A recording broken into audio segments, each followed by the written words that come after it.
JEE advanced 2024లో అన్ని కేటగిరీల్లో 10లోపు 15 ర్యాంకులు సాధించిన నారాయణ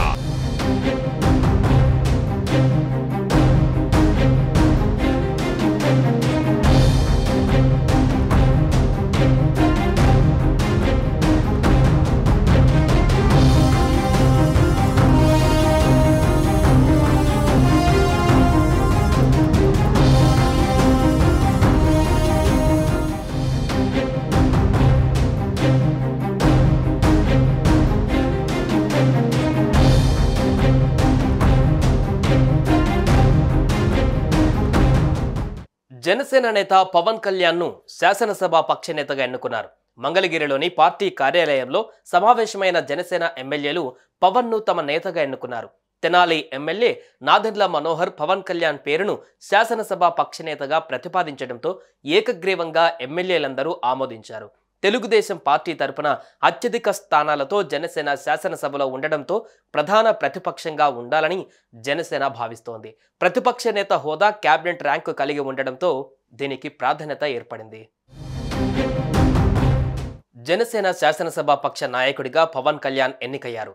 మంగళగిరిలోని పార్టీ కేంద్ర కార్యాలయంలో జనసేన శాసనసభ పక్ష సమావేశం నిర్వహించారు. తెనాలి ఎమ్మెల్యే నాదెండ్ల మనోహర్ ఈ సమావేశంలో జనసేన శాసనసభ పక్ష నాయకుడిగా పవన్ ను ప్రతిపాదించారు. సభ్యులందరూ ఏకగ్రీవంగా బలపరిచారు. శాసనసభ పక్ష నేతగా పవన్ కళ్యాణ్ ఎంపిక జరగడంతో ఆయనను ఎమ్మెల్యేలు అభినందించారు.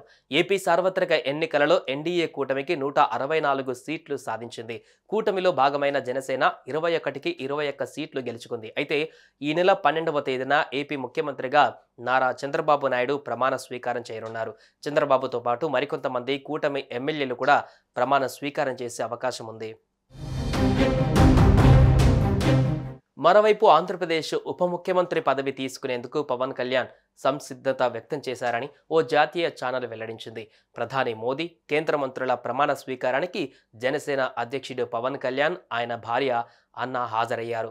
ఈ సందర్భంగా ఓ ఛానల్తో పవన్ కళ్యాణ్ మాట్లాడారు. రిపోర్టర్ ప్రశ్నలు, ఆయన సమాధానాలు కొంత అస్పష్టంగా వినిపించినా పవన్ ఏం మాట్లాడింది వినపడలేదు. ఆ ప్రశ్నల సందర్భంగా రిపోర్టర్ వ్యాఖ్యానిస్తూ పవన్ కళ్యాణ్ ఆంధ్రప్రదేశ్ ప్రభుత్వంలో చేరేందుకు సుముఖత వ్యక్తం చేసినట్లుగా పేర్కొన్నారు.